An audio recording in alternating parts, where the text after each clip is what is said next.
इस वीडियो में हम लोग जानेंगे चार्टर एक्ट 1833 जिसको कि गवर्नमेंट ऑफ इंडिया एक्ट 1833 भी कहा जाता है। हम लोग जानेंगे कि इसका मेन प्रोविज़न्स क्या क्या था और ये क्यों पास किया गया था उसके बारे में। इस वीडियो को देखने के बाद आपको अच्छी तरीके से समझ में आ जाएगा कि चार्टर एक्ट 1833 आखिर था क्या। तो देखो, चार्टर एक्ट 1833 बोलो या गवर्नमेंट ऑफ इंडिया एक्ट 1833 बोलो या ईस्ट इंडिया कंपनी एक्ट 1833 बोलो, सारा एक ही नाम है। ठीक है, ये क्या किया, ये जो एक्ट था इसने जो ईस्ट इंडिया कंपनी को पहले जो रॉयल चार्टर मिला था उसको एक्सटेंड कर दिया 20 साल के लिए। ठीक है, और जो ब्रिटिश इंडिया में यानी कि जो इंडियन गवर्नेंस हो रही थी ब्रिटिश सरकार के अंतर्गत, उसको रीस्ट्रक्चर किया, यानी कि फिर से उसका जो स्ट्रक्चर है उसको थोड़ा चेंज करने का प्रयास किया। सबसे पहली काम उसने ये की कि पहले देखो 1813 वाला जो चार्टर था उसमें क्या किया गया था, ये बोला गया कि ईस्ट इंडिया कंपनी के साथ साथ और भी जो भी ब्रिटेन गवर्नमेंट के अंदर या फिर ब्रिटेन में जो प्राइवेट कंपनीज़ है वो भी अब जाके इंडिया में ट्रेड कर सकती है।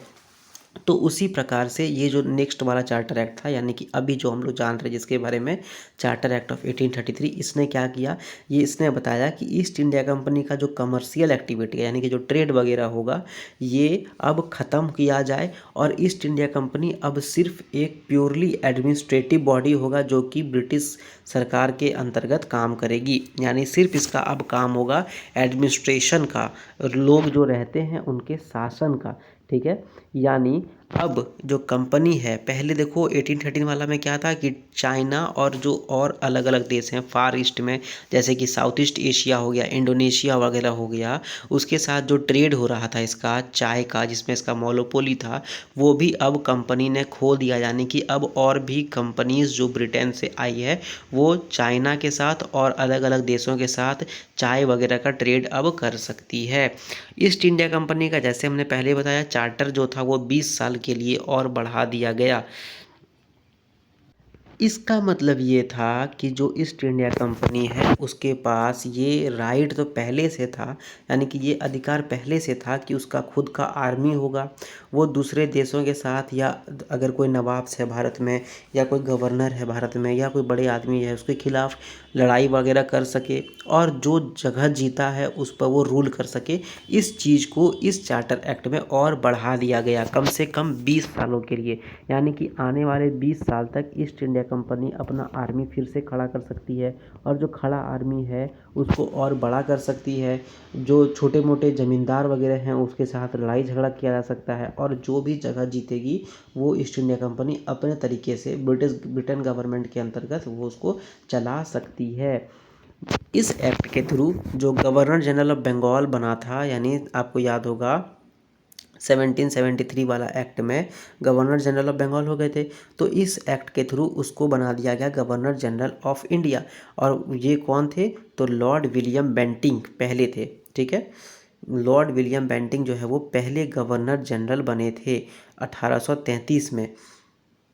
पहली बार जो गवर्नमेंट यहाँ पर मतलब भारत में जो ईस्ट इंडिया कंपनी का गवर्नमेंट चल रहा था उसका नाम दिया गया गवर्नमेंट ऑफ इंडिया इसी एक्ट के थ्रू। और जो ये काउंसिल था, या पहले ही हम लोगों ने देखा था 1773 वाला जो एक्ट था कि एक काउंसिल होगा, गवर्नर जनरल का खुद का काउंसिल होगा, इसमें 4 अलग अलग आदमी होंगे, है ना, उसको उनको सपोर्ट करने के लिए। तो इस काउंसिल का नाम दिया गया इंडिया काउंसिल। ठीक है, उसके बाद जो गवर्नर जनरल इन काउंसिल था उनको एक एक्स्ट्रा लेजिस्लेटिव पावर दिया गया, यानी कि ऐसा कानून बनाने का शक्ति दिया गया जो कि कानून पूरा भारतवर्ष में जहाँ जहाँ पर ब्रिटेन की सरकार थी वहाँ पर वो लागू होता। अब जैसे मान लो ये इंडिया है, ठीक है ना, ये इंडिया है, मान लो यहाँ पे मराठा का शासन चल रहा है और इस एरिया में ब्रिटिश इंडिया का शासन चल रहा है। तो गवर्नर जनरल इन काउंसिल अगर कोई भी कानून बनाएगा तो इस रीजन में वो कानून काम करेगी। और ये जो रीजन था जहाँ पे मराठास का जो रीजन है ये वाला, उसमें ये काम नहीं करेगा क्योंकि ये तो मराठा का है। तो इस प्रकार से जहाँ जहाँ ब्रिटिश सरकार यानी कि ईस्ट इंडिया कंपनी का रूल था वहाँ पर ये कानून काम करता। ये एक्ट जो है इस एक्ट के अंतर्गत जो मद्रास और बॉम्बे का गवर्नर्स थे, जिनके पास उनके पास भी ये कानून था कि वो अपना कानून बना सकते हैं। कहाँ के लिए? बॉम्बे वाला जो है वो बॉम्बे के लिए बनाएंगे, मद्रास वाले गवर्नर जनरल जो है वो गवर्नर जो है वो मद्रास के लिए बनाएंगे। तो ये पहले सिस्टम था, लेकिन इस एक्ट के तहत 1833 वाला एक्ट के तहत ये सिस्टम भी खारिज किया गया, ख़त्म किया गया। अब सब जगह का बस एक ही होंगे, जिनका नाम था गवर्नर जनरल ऑफ इंडिया, ठीक है, जो थे अब विलियम बेंटिंग। उसके बाद इस एक्ट के थ्रू एक नया सिस्टम ट्राई किया गया कि ये सिस्टम लागू किया जाए। वो सिस्टम क्या था कि जो सिविल सर्विसेज है, जो आज का डेट में जो पीएससी और अलग अलग पब्लिक सर्विस कमीशंस भारत में कंडक्ट कराते हैं, उस सिविल सर्विसेज में ओपन सिस्टम हो कि कोई भी इंडियन हो या अमेरिकन हो या इनफैक्ट ब्रिटिश हो, वो सब आकर के बैठ सकते हैं। और जब बैठेंगे तो सब एक ही जैसा परीक्षा देंगे, और जो जैसे आज का डेट में होता है ना, सिलेक्शन होगा विदाउट एनी बायस, तो उस प्रकार से ये सिस्टम लागू करने का एक प्रयास किया गया था इस एक्ट के थ्रू। हालांकि ये सिस्टम लागू नहीं हो सका। क्यों नहीं लागू हो सका? क्योंकि कोर्ट ऑफ डायरेक्टर्स जो थे उन्होंने इसका अपोजिशन किया और बोला कि जो सिविल सर्विसेज है वो बहुत जिम्मेदारी वाला पद होता है, और यहाँ पर उन्होंने चाहा कि ये कंपनी के जो ऑफिशियल्स हैं वही लोग इसमें आकर के बैठे, ना कि इंडियंस बैठे जिस पे हम लोग रूल करते हैं। तो इसलिए ये वाला सिस्टम यहाँ पर इस एक्ट के थ्रू नहीं आ सका। हालांकि बाद में ये सिस्टम आएगा, ठीक है। अब आप मुझे बताना कि ये सिस्टम कब लागू किया गया था, कमेंट सेक्शन में।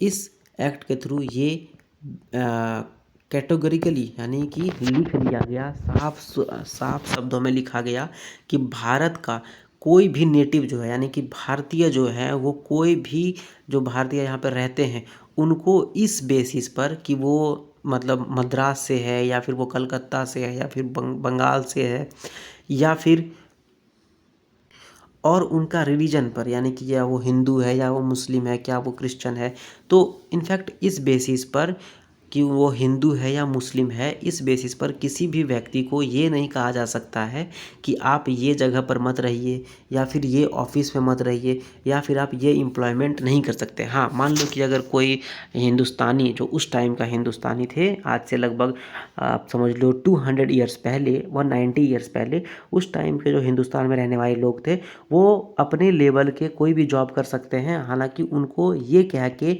उस जॉब से नहीं हटाया जा सकता था कि तुम हिंदू हो या तुम मुसलमान हो या तुम क्रिश्चियन हो या तुम सिख हो या तुम ईसाई हो, ठीक है। इस बात पे उनको नहीं हटाया जा सकता था। आज के डेट में भी देखो, आप किसी को लिंग के यानी सेक्स के नाम पे, आप मेल हो या फीमेल हो, जाति के नाम पर नहीं हटा सकते हो किसी भी संवैधानिक पद से, ठीक है। तो इसी चीज़ को हम लोगों ने आगे बढ़ाया। तो ये था charter act 1833, and I hope कि आपको इसके बारे में जानने में थोड़ा बहुत आसानी हुआ होगा, इन्फॉर्मेशन आपका बढ़ा होगा। अगर ये वीडियो आपको अच्छा लगा तो आप इसको लाइक करो, दोस्तों के साथ शेयर करो, कुछ भी पूछना है बताना है तो कमेंट करो, चैनल को सब्सक्राइब करो। Thank you very much.